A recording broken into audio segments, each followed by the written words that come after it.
Welcome back to part two in my series looking back at the 1900s.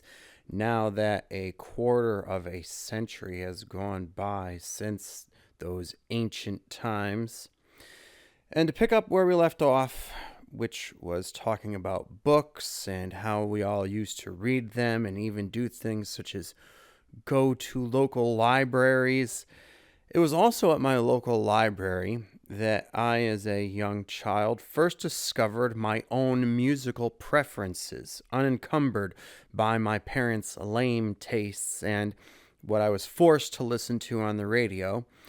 And the first albums that I checked out of the library, and when I say albums, I mean record albums, which is what many of us listened to back then, were AC/DC's The Razor's Edge, NWA's Straight Outta Compton, and Guns N' Roses' Appetite for Destruction.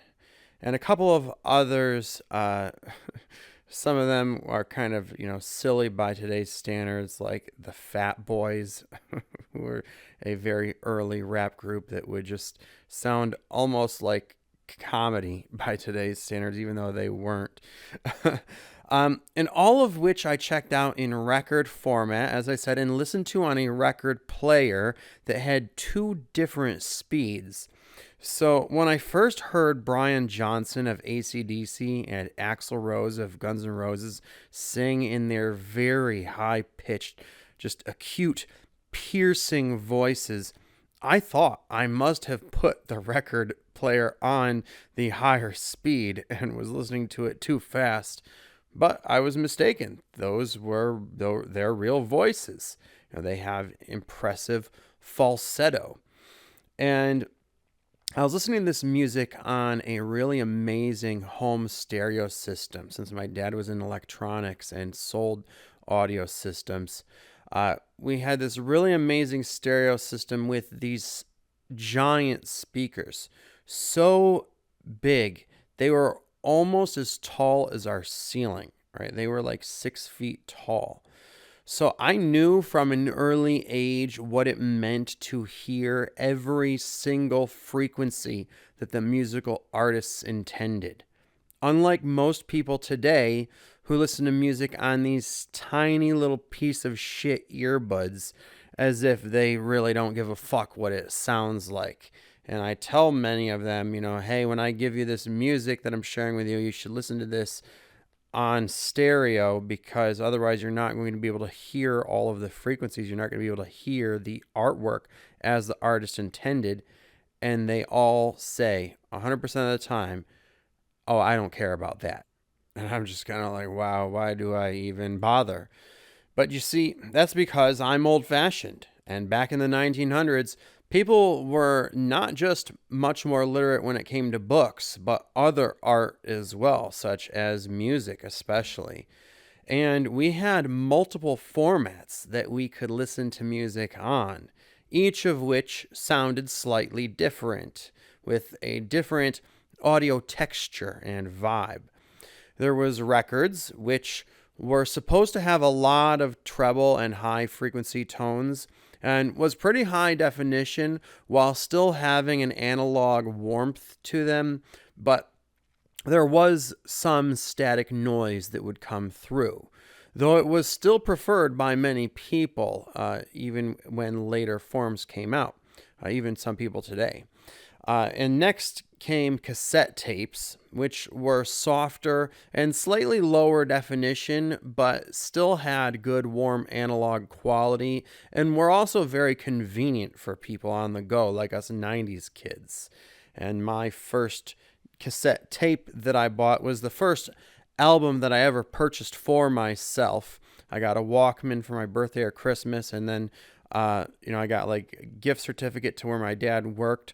So he took me to his store, Leechmere, it was called, a department store, and I picked out the cassette tape called Whoomp There It Is by Tag Team, a one-hit wonder that many of you from the 90s remember, and the rest of you probably have never heard of.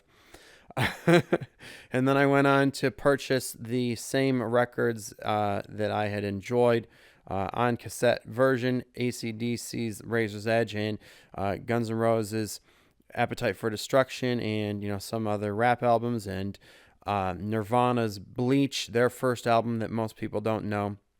And a lot of these I had already heard on the record albums, and I realized there was a slight difference in the tone and the audio texture and vibe and such.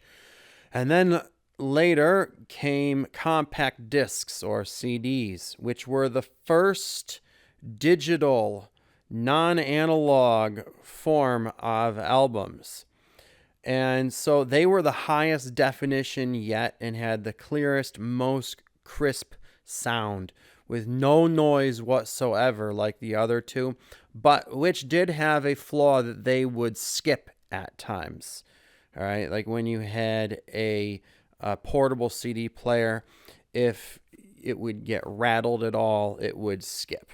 Right, and those CD players weren't as convenient as tapes, and they were also more expensive and also more prone to damage. If they got a little bit scraped, then the quality would go down substantially. All right, so they certainly had their flaws, but they were much more high def. All right, and they took some time to take over for cassette tapes and make them go extinct. But some purists and audiophiles felt that the audio quality wasn't as good as record albums, and so they never fully took over for records. And many people, especially professionals in the music industry, such as DJs, still use them today, even now that we have MP3s. All right, but I never got into getting a whole library of records. When I did collect a whole library of albums, it was with CDs. I ended up getting CD formats of a lot of the albums that I had enjoyed on tape. The Guns N' Roses' Appetite for Destruction, Nirvana's Bleach, and all of those. And then I developed a substantial collection of CDs.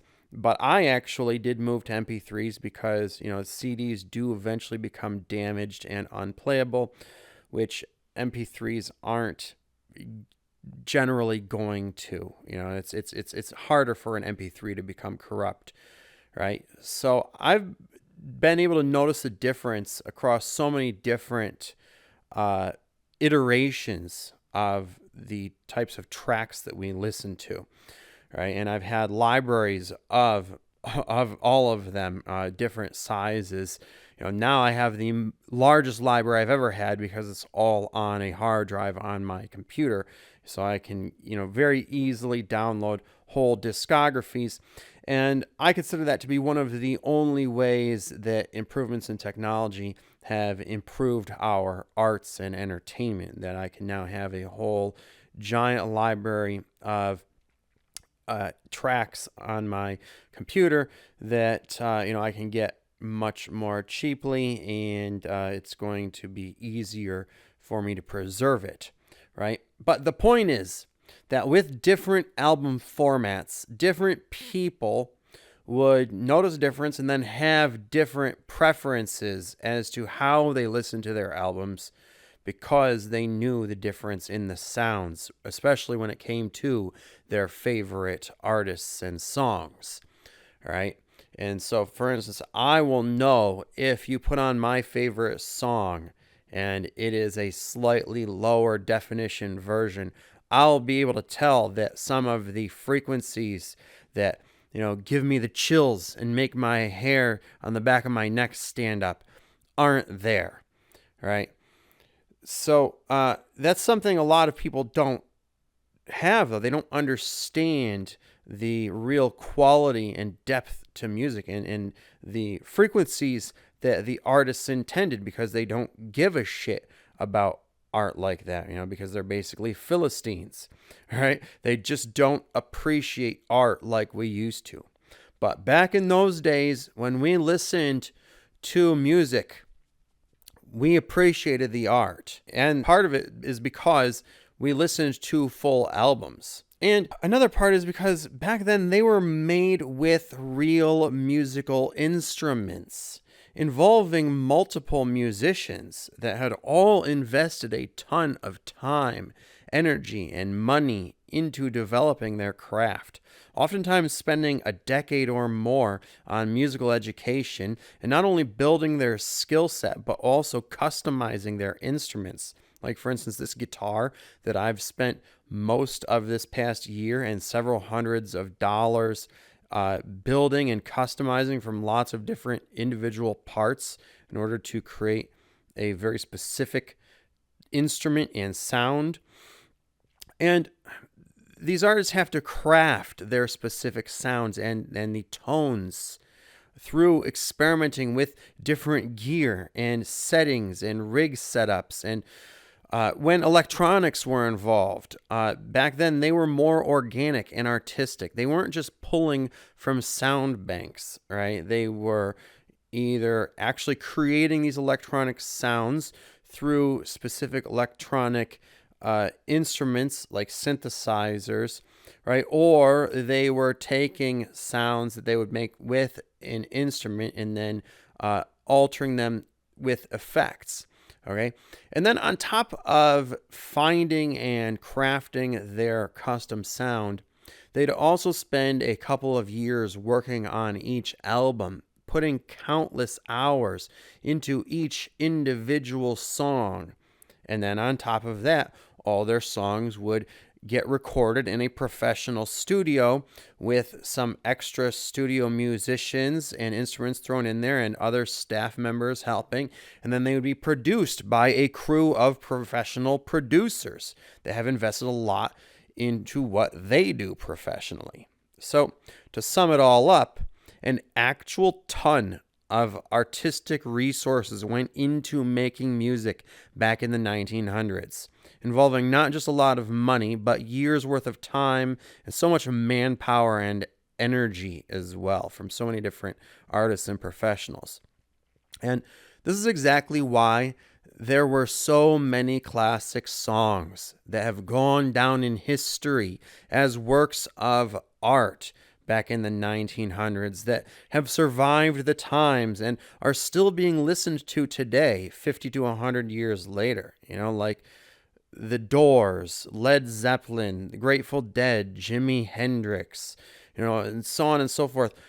So many of these people from what we now call the classic rock era and beyond, back in the age of jazz and blues even, where I'm still listening to blues and jazz artists who made their music almost 100 years ago. And this is all because they had so much artistic integrity and put so much work into their art, which is basically the opposite of what most musicians, so-called, if we can call them that, most people who are called musicians today do. The music most people listen to today is usually put together by one person using their computer and a bank of sound samples that they found online and, either paid for a subscription to or are just, getting for free as a free trial or whatever.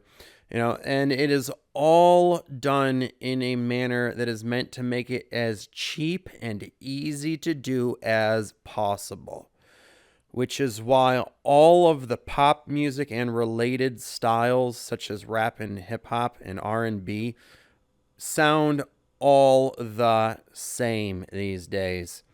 And part of it's also because all the singers are trying to sing in the same style, and they're all using auto-tune and doctoring their voices up, so you don't even know what they actually sound like in real life, right? And their songs all sound so one-dimensional and vapid that their music, even if it's a hit at first, it gets forgotten soon after their release.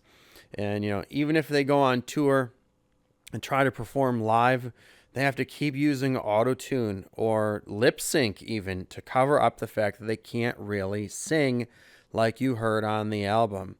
And they're basically just dancing around to a backup track without any kind of band playing musical instruments or anything like we used to have back in the day, when live performances were a real art form that involved a lot of different performers playing different instruments, and any electronic synthesizer sounds were actually played out on a keyboard or some type of analog electronic instrument even. They weren't just replaying pre-recorded sounds that they'd sing to like pop artists do today.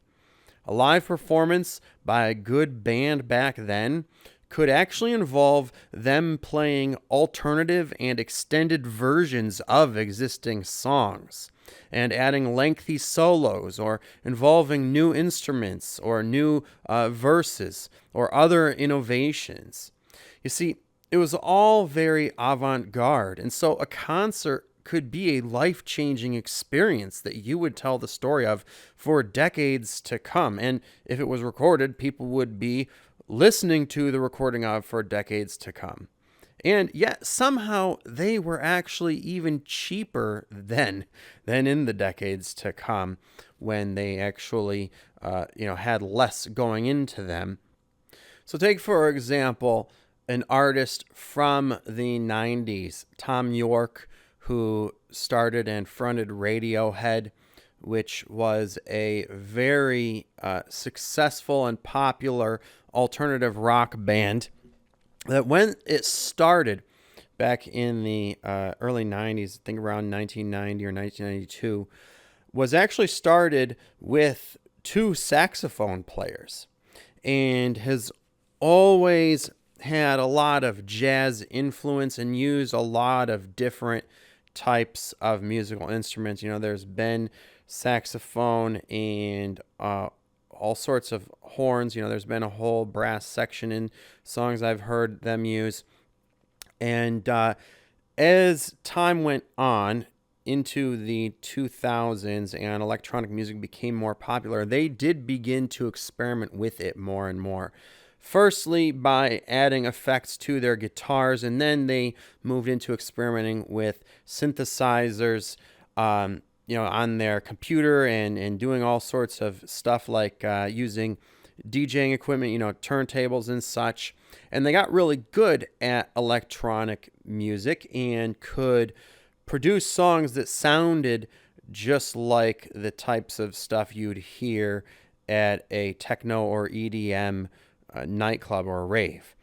But when it came to performing live, they wouldn't just play recordings of their electronic sounds. They would reproduce them either with keyboard synthesizers or other analog synthesizers, or by using their guitars and running that through an effects loop.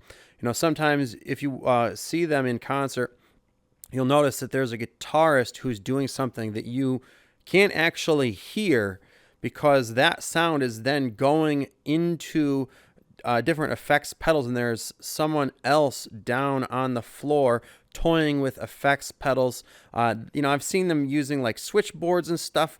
They do all sorts of stuff to actually create electronic sounds organically. They're never going to just be playing a pre-recorded sound in their concerts.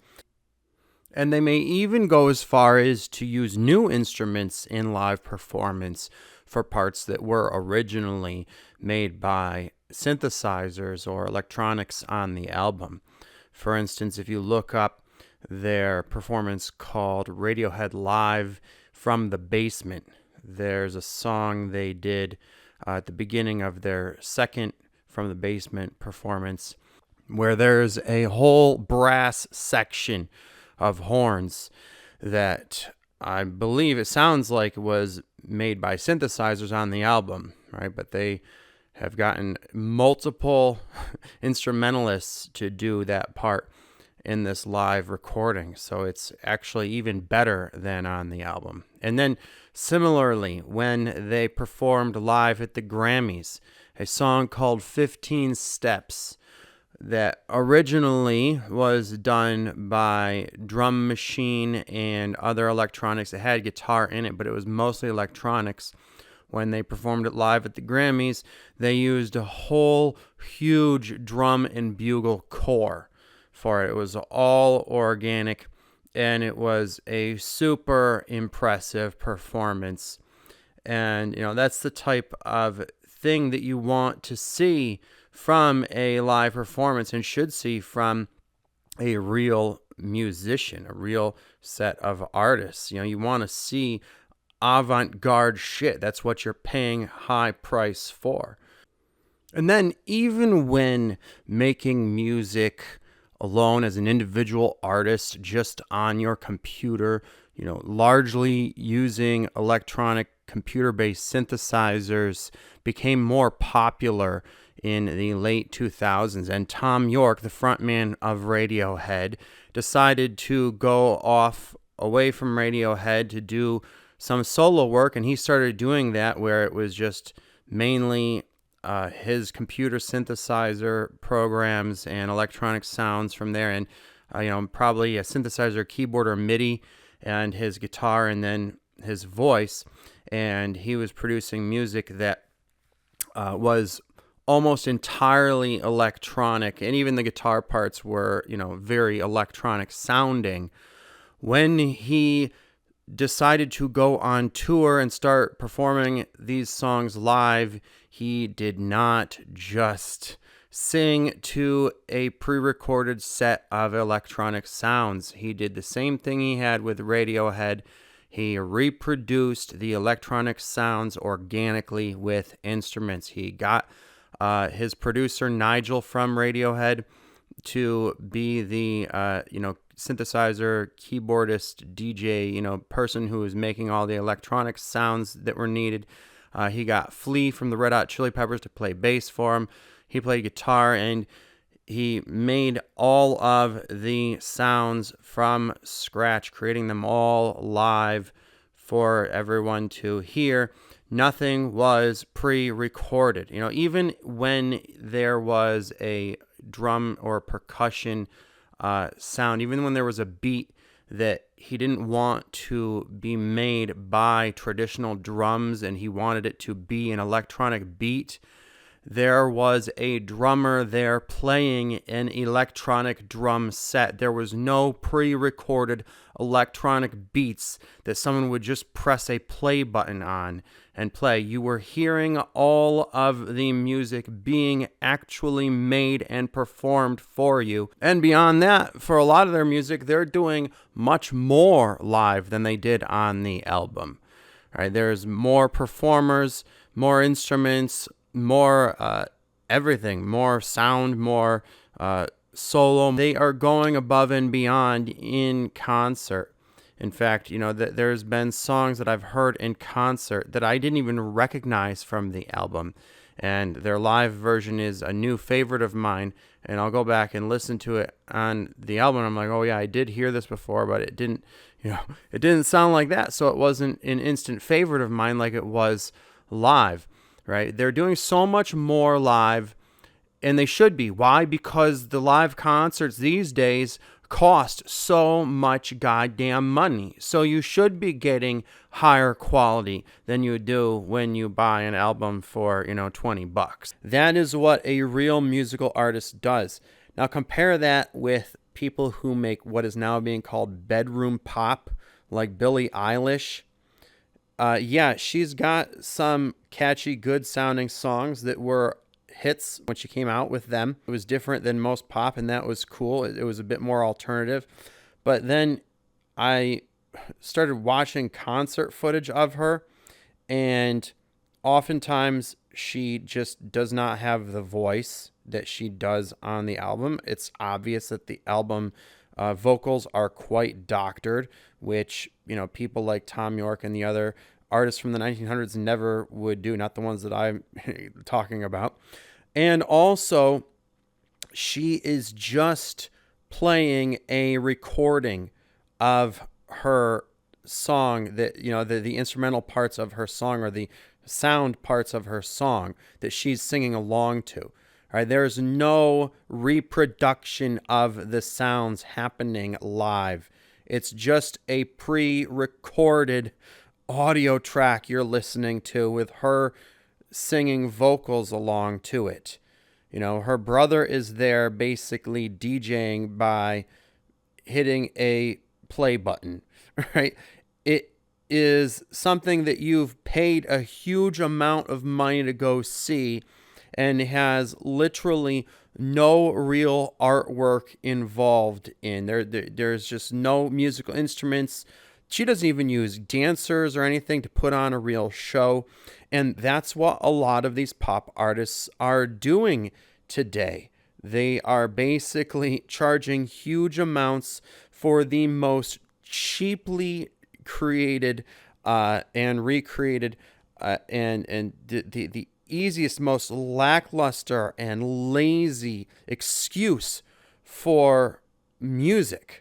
All right, so that's why people don't have the same types of life-changing experiences today at concerts that they used to in the 1900s, because most music these days isn't even made with musical instruments.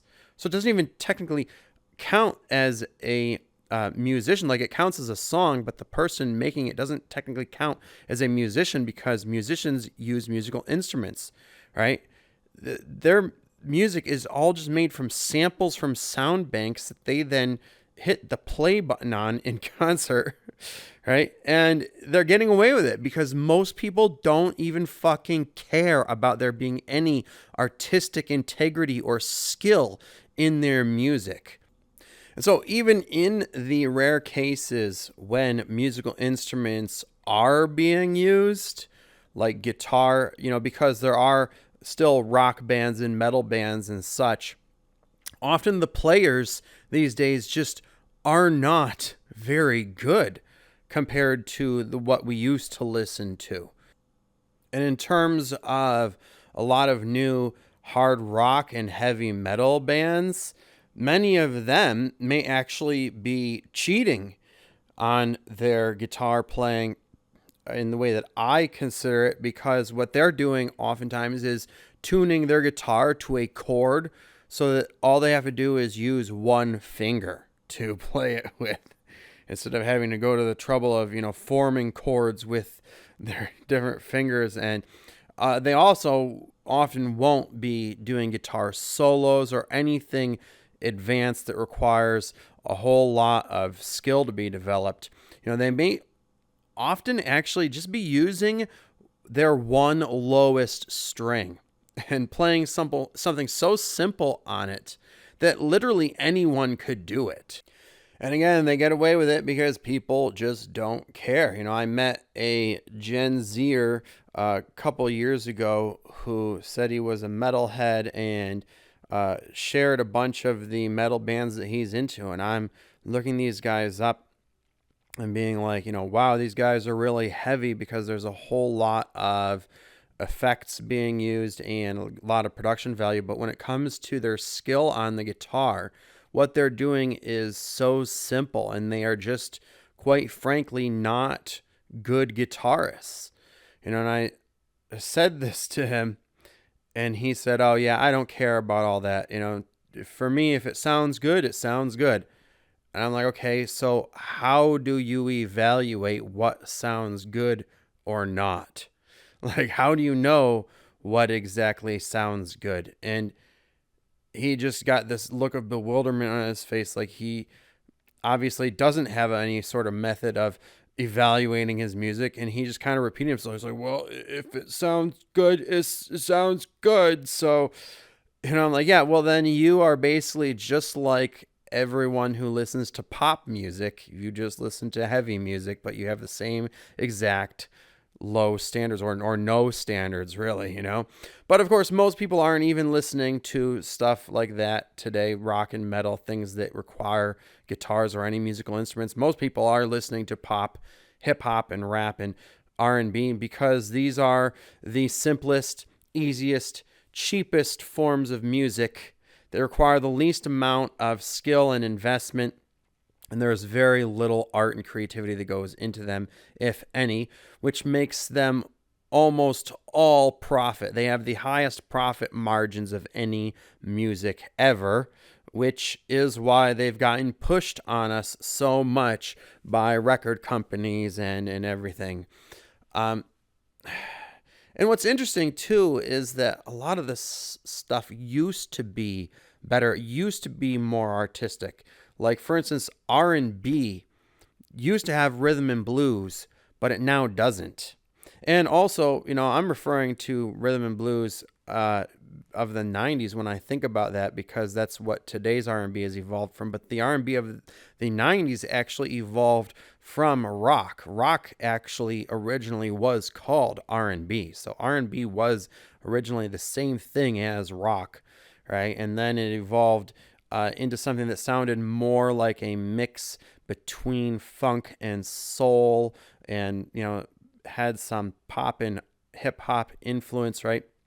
And now today it's like basically just love songs without any rhythm or blues. And even the lyrics these days of artists are no longer poetic. They're no longer poetry like song lyrics used to be, which is why they used to be published with the album and the album artwork, which we used to enjoy, because people wanted to read the lyrics.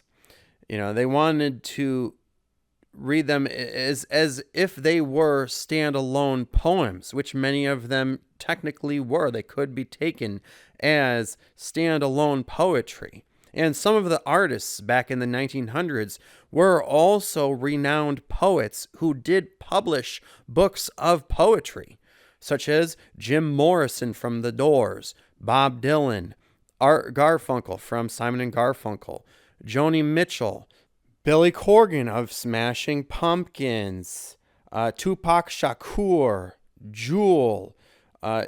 So many of these lyricists were lyricists because they were poets whose background was in writing poetry, right? And that's what made them good lyricists. But the art of poetry, both in and out of songmaking, is now a thing of the past that is becoming forgotten in this day and age of Philistines.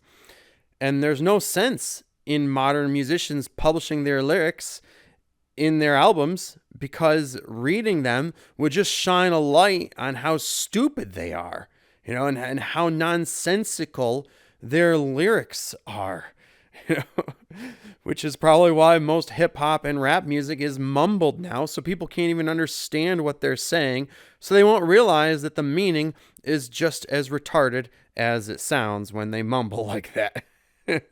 But also, people aren't buying and listening to whole albums anymore anyways, which means they aren't really getting to know the artists very deeply, which makes sense since there isn't much to get to know, as the music is now very shallow and superficial and vapid and pretty much meaningless.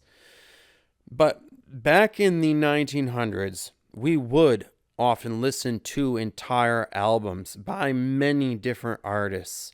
And this would cause us to get to know the different musicians' work as a whole and develop favorite artists that we would have a deeper understanding of and be able to discuss the meaning of the artwork of with our friends. Unlike today, when people will do things such as wearing band t-shirts with album artwork on them from an album they've never even heard. And without having even heard or being able to name any of the music by that band, except maybe a single or two, if that. And back in the 90s, if you wore a band's merch just for fashion and didn't know their music and couldn't talk about it with the people who did, you'd be ridiculed for being what we called a poser, and you'd be forced to be more genuine or face social consequences, because back then people demanded authenticity in your social groups. But today, it's all about being as fake as possible and just acting like something you aren't. It's what the musicians who are making pop music are doing. So of course it's what the rest of the people, the fans, and so on and so forth are doing. Everyone is just completely fake. They're being influenced by fake artwork, so they're developing fake personalities and styles.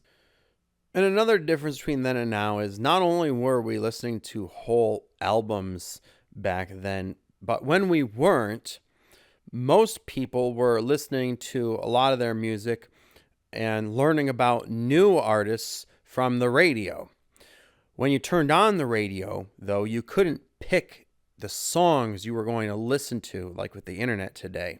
All right, you could only pick individual radio stations, which forced people to commit to a station and the music they were listening to on it, and then learn about whatever new artists or styles and genres that station was playing, because each station had certain styles and genres that they stuck to that their listeners would then come to know pretty well. Unlike today, where people don't even know the difference between different genres and styles such as rock and metal, grunge and punk, jazz and blues, country and folk, hip-hop and rap. These days, when you ask people what kind of music they like, they'll generally just say, I don't know, everything, I guess. And then when you start naming genres and styles, they don't know what you're talking about, because they don't actually know music at all. And it turns out that what they really meant when they say, I don't know everything, was that they don't have any preferences due to their ignorance and not giving a shit, because they're all just a bunch of fucking Philistines when it comes to music. But of course, it isn't just limited to music. They're also ignorant of other arts as well. Even movies, which used to be our greatest form of entertainment, and is what I'm going to get into next in part 3 on this series, looking back at the 1900s. So make sure your subscription is set to all so you'll be notified when that comes out, and make sure to look for it as well. And check in the description to see if it has already been released. And also, if you want to see what kind of music I've been making, check out my art channel in the description, where I put out my music as well as poetry and other art. It's called the Scallywag Artist channel. And be sure to check out my videos section on this channel. And otherwise, I will talk to you guys later.